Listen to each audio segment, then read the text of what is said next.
FCC Commissioner Brendan Carr into this conversation that we've been having. Brendan, it's great to see you again. Good to be with you all. Thanks.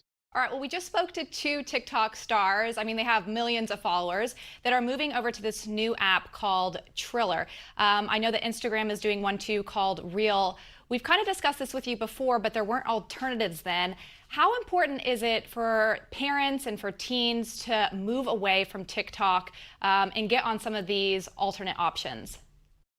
Yeah, having some options for platforms that are different than ones that may ultimately be owned or controlled by the communist regime in China is very much welcome news. I think whether it's COVID-19 or some of the revelations around Huawei, you're seeing across government now a reassessment, and we need to take a top to bottom review of any entity that could be owned or controlled by the communist regime. So I think it's a good thing to see people moving away from that platform. Commissioner Carr, we talk all the time with you about what we can do to hold big tech accountable. You wrote a fantastic op-ed that appeared in Newsweek this week, where you lay out three real specifics that can be done. One is user engagement, the other is accountability, and the other one is transparency. How important are each of these three things to actually not just talking about doing things, but actually getting things done?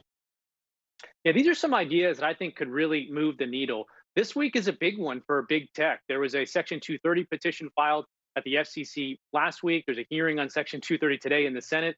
And tomorrow there's sort of a blockbuster antitrust hearing on big tech in Congress. I think the camps in DC have really divided into two places. On the one hand, you got Democrats saying the path forward is to break up big tech. On the other hand, you have a lot of conservatives that say that we should just sit on our hands and do nothing in the face of the massive accumulation and abuse of power by big tech. I think there's another way forward for conservatives, and that's what I tried to lay out in this op-ed is a conservative path forward to holding big tech accountable for their abuses. You're very clear in your op-ed about that and giving these three tools. What has the response been from Republicans? Are they eager to do this? Do they think that those are realistic tools?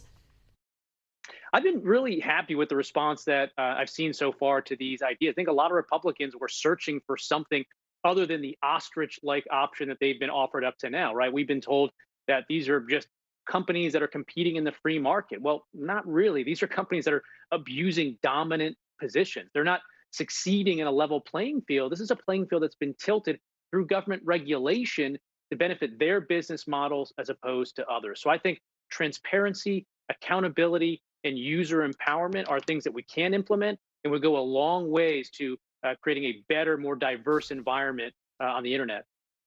Hey, let me talk to you about something that Attorney General Bill Barr is obviously big in the news today. But he made some comments that Made in China 2025, which is their big initiative, poses, quote, a real threat to U.S. technological leadership as China tries to dominate a number of high-tech industries. Barr also called out tech giants such as Apple, Google, Microsoft, and Yahoo for being, quote, all too willing to collaborate with the Chinese Communist Party.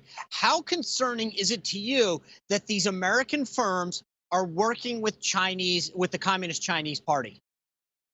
Yeah, look, the hypocrisy here is stunning. You've got Silicon Valley entities that have no problem trying to dictate truth to the country and dictate values to the rest of America out of Silicon Valley. But the second it comes to turning a buck in a country with, as many people as they have in China, those values seem to go out the window. So I think, we need to, recenter ourselves. We are doing a great job with protecting U.S. networks by kicking out subsidized Huawei gear. But I also bet on American ingenuity. We don't need to out China to beat them. The culture of innovation here will ensure that U.S. companies are in a leadership position when it comes to 5G and other next-gen platforms.